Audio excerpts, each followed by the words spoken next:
সে আশাই ছেড়ে দিয়েছিলাম। হ্যাঁ, নিশি, কি ঘটেছিল এমন?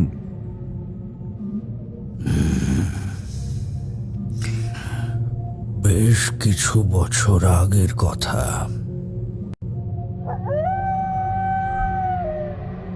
ঘরে শুয়ে আছি, হঠাৎ তারা মায়ের পটটা পড়ে গিয়ে ভেঙে যায়।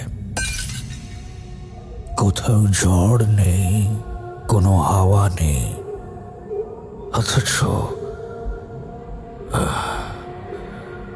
আমার মনটা কেমন কুগে উঠল। তো আমি পরের দিন গেলুম পটুয়া শিল্পীর বাড়ি।